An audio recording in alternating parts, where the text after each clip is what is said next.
Hi, I'm Žymantas from Baltic Environmental Forum, the manager of Life Aquatic Warbler project, and we are here now in Žuvintas Biosphere Reserve at the release site of the translocated chicks. We can see behind the aviaries, outdoor aviaries. We will release the last nest, I think within half an hour, so kind of officially completing the translocation. Conservationist walking around. Nieko, palik jį ramybėj. Palauk truputėlį, aš to paskui parodysiu. I mean, one quite clearly, one highlight is the patience of Rita mother to the daughters. And daughters are really wild. So it's already typical to say that we had a very untypical year. This time we had a delayed insect development, probably caused by rather cold spring and rather cold beginning of the summer. We observed a slower development of chicks also in the nests, which looked few days younger than actually are. But overall, I think we had also a record year in terms of the translocation. We have translocated 58 chicks to Žuvintas Biosphere Reserve. I think 7 nests out of 12 we have translocated from the Biebrza of the Biebrza National Park from the lower area, where the chicks were in danger to be lost due to early mowing. The farmers are there mowing rather early for the feed of the cattle. So we were literally in the evening before mowing, we were taking the nests and bringing here to Žuvintas. The remaining nests were also brought from Nemunas Delta, which similarly as to Lithuania were also rescued from the early mowing activities or intensive grazing. We have lost one chick, which was already abandoned in the nest. We saw it was a 6th chick weighing 8.5 grams, being 10 days of age. So really, I think it was rather surprisingly that we managed to keep him alive for 3 days.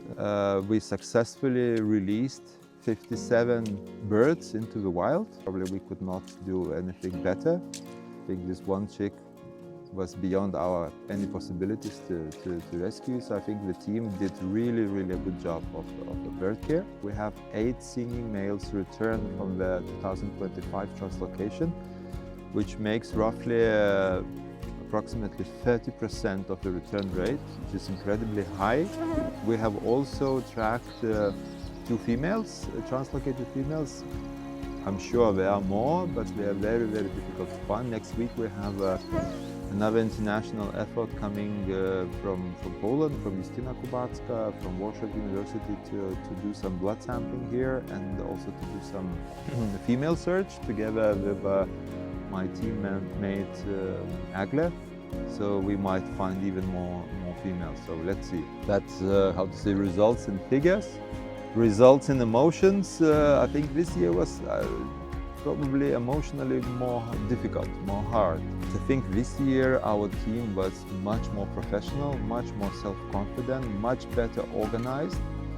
They were working like a Swiss watch, but I think maybe a difficulty was related to the low amount of insects. Also cultivated food was over, and due to the heat waves there was problems of deliveries. I think extended season, it was really long time being away. So we also bring children to the Fenmaya, not just to educate them on nature, as you can see here, but also just to be with the kids. I think this is really a precious time. I was very glad that my mother visited me, the person who not just delivered me to this world, but she was also brought me to the nature conservation fields. So yeah, we had our family supporting, and actually I really understand how hard and how difficult it is for families to keep, our staff people here being away, working so hard. So really a big thanks and big applause. You are part of the Translocation family. I think one of the highlights to me is really to see a self-confidence of the team. This year we had our main bird care person Vitaly leaving us in half of the process because he also had some duties at home. And we handled the whole situation, I think, perfectly well. Yesterday was also one of the highlights where we found I found the 8th translocated singing male singing in reed beds, very untypical area, which just reminded how little we know about these birds, and in the area where we would never ever look for the aquatic warblers, so it was a very rather dense reed bed. Yeah, there are a lot of questions also coming out from this translocation. One, for instance, why the birds are all concentrated here, but just there is another side with a perfect habitat, looking like from the vegetation point of view, but there are only 3 or 4 singing males. Yesterday I found the 4th one. Why they are not so densely populated there? Maybe insects, so yeah, we don't know. Very clear highlights this year is volunteers. We had a super international volunteer team, and I would say professional volunteers. So some of the volunteers were really volunteering as rather regularly in different missions, in different conservation missions, not only conservation missions, but we had people coming from Latvia, from Germany, from Hungary, from Netherlands, from Canada, from Thailand. Really a very big thanks for you and for coming, and for really your devotions, and for really hard working. Even we were not smiling and not maybe communicating much, the bird care people, because it is super hard work and we are fully focused on the birds, getting into different universe. So sorry for that, that you lacked a little bit of smile and a little bit of chat with us, but we felt your support, and I think it was really good. What the warblers are singing around. These are our children from the last year, 7P and some others.